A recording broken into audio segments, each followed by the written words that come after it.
This is an RNZ podcast.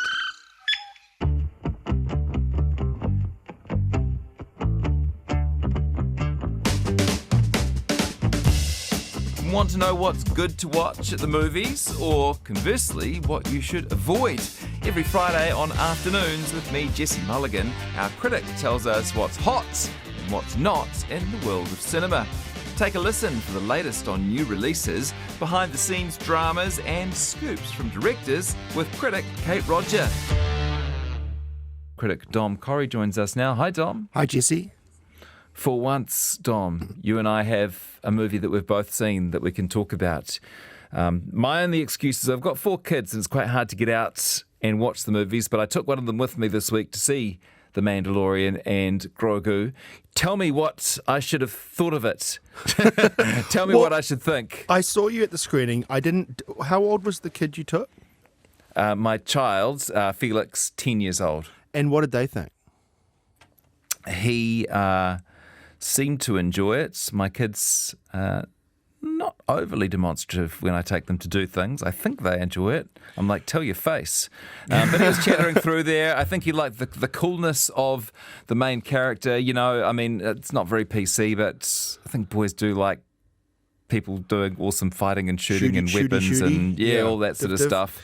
He went with a friend, which is quite cool, so they could sort of chat about it. And you know, I think, and I enjoyed it. I was saying to someone, I don't know if I said this on air or not, but it's a lot of action. Action movies these days are just like blam, blam, blam, blam for 2 hours. And for me, I kind of miss a bit more of the subtlety and character development and storyline and all that kind of thing. But, you know. Yeah, well, action... The ship sailed on that one. Yeah, I'm a fan of non-stop action, but there's an art to it, and the action should carry some weight dramatically, and it shouldn't just be action for action's sake. And I think on that that's front, a good way of putting it. This film failed on that level. I think 10 years old's probably about right.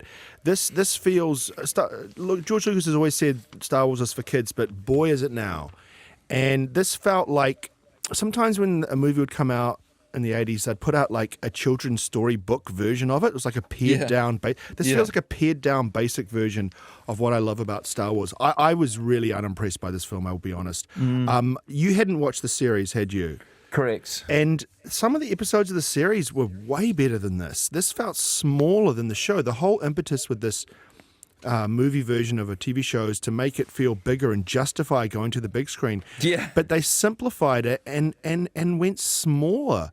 And they put huge amount of emphasis on the son of Jabba the Hutt, Rota the Hutt, who's this big slug who's awkwardly flopping around the place, voiced by Jeremy Allen White from The Bear. His voice doesn't sound like it's coming out of that guy's mouth. In the Star Wars Special Edition in 1997, they digitally inserted Jabba, and he looked ridiculous. Yeah. And they haven't kind of gotten much better in terms of digitally depicting these big land whale things. And I was very disheartened by this film. I kept waiting for something cool to happen. I guess I liked, the 2 bits I liked were in the arena battle earlier on, they basically scaled up the holographic chess scene from the original Star Wars into a full-size actual battle. And some of those monsters were some of the same ones. And at the end... that's a nice Easter egg, isn't it? Yeah, that was cool, I thought.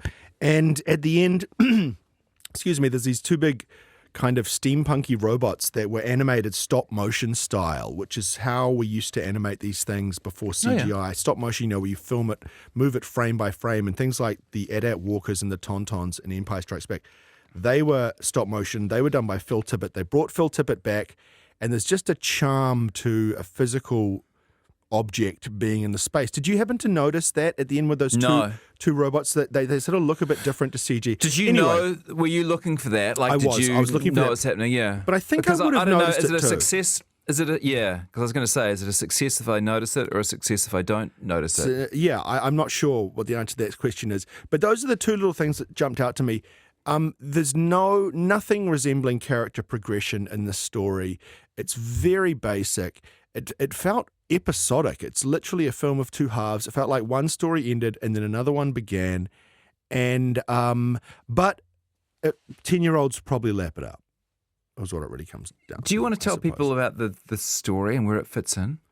Well, the Mandalorian series takes place after Return of the Jedi, but before The Force Awakens, which is a specific era. It doesn't really make a difference to the story because nothing changes. It just, that timing is relevant because it means we get to meet Jabba the Hutt's son. And if he gave one more speech about how he wasn't like his father, I was going to claw my ears out. I was really disheartened by this. We probably could have inferred that he was trying to escape the shadow, the not insubstantial shadow of his father from the action, right? But that's how movies do it now. He kept stopping and giving soliloquies about it. Yeah. And his voice, this sort of emo chef voice and this big slimy monster.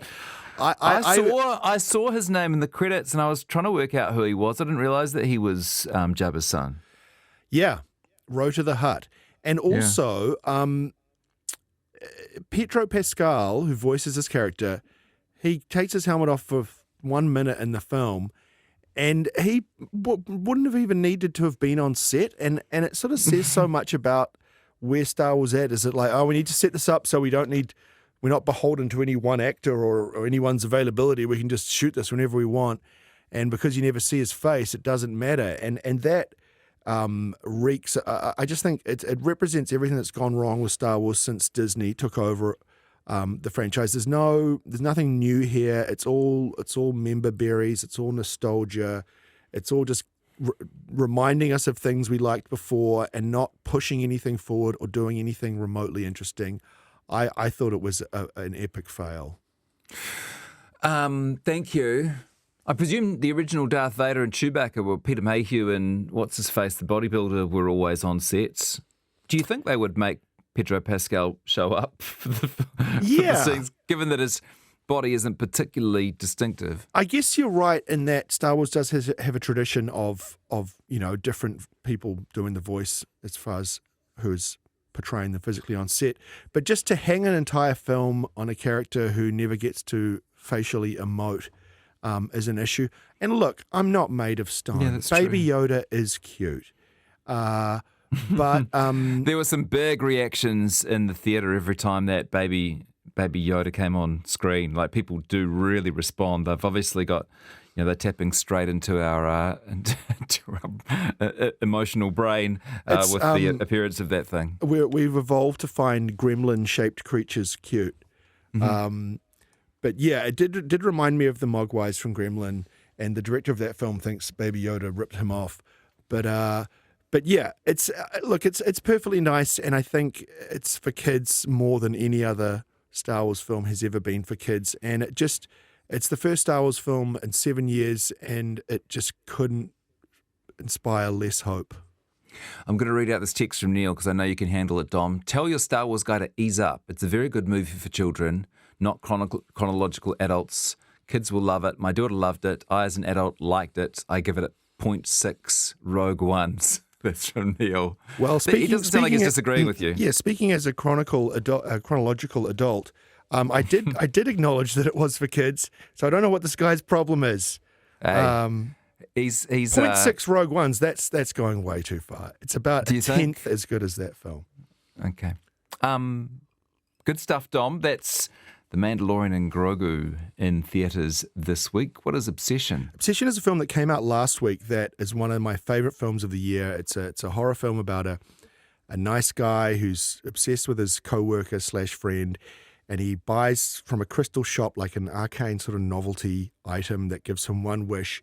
It's the kind of thing you'd sort of find in the back of a comic book in those ads, just X-ray specs. The aesthetic of it's really cool. And it all goes terribly wrong when he wishes for her to love him.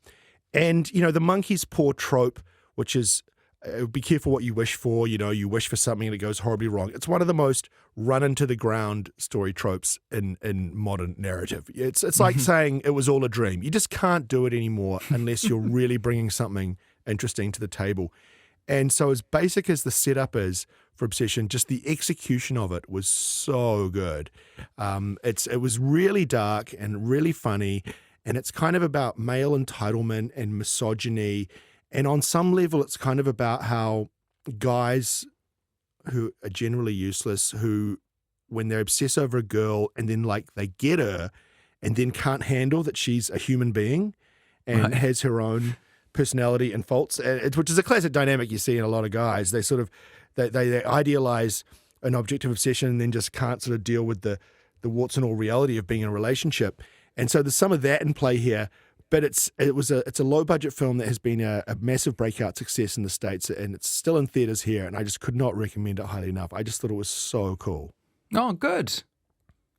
And one more, Guru, which is part of the French Film Festival. Do you approve of all these different film festivals, Dominic? The Architecture Festival, which you mentioned last time, I think. I do. I think this is the Italian third Film Festival. Yeah, this British is the Film third. Festival. I do. I think they're great. We're spoiled for festivals here. These are good things, and the French Film Festival is probably the biggest one outside of the main film festival. And I gather that it did extremely well last year. And Guru is a film starring, there's this huge French star named Pierre Niney, who was in The Count of Monte Cristo, which I think played at last year's festival. And he also played Yves Saint Laurent in a biopic about him a few years ago. What I love about this guy is he's a huge stud in France, but he sort of wouldn't get a second look in an American context. He's a willowy kind of guy, and he'd be sort of the third nerd from the left in an American film. But they hang films on people like this in France, and that's what's so cool about French cinema. And this film's about like an Anthony Robbins type motivational speaker, and he plays him, and it's they're trying to legislate about it in France, and it's kind of about the moral rot inside that whole idea. If this was an American or British film, I don't think I would have been interested to see it because it's sort of such an obvious notion. You know, we know these people are charlatans and stuff. But by virtue of it being a French film and having that sort of 1 degree of separation, it made it really interesting for me to watch. And I love Pierre Niney. He's a great actor. And there's all sorts of cool stuff. He looks to me like a cross between Adam Driver and Bronson Pinchot from Perfect Strangers. Yes, that is a perfect way to describe him.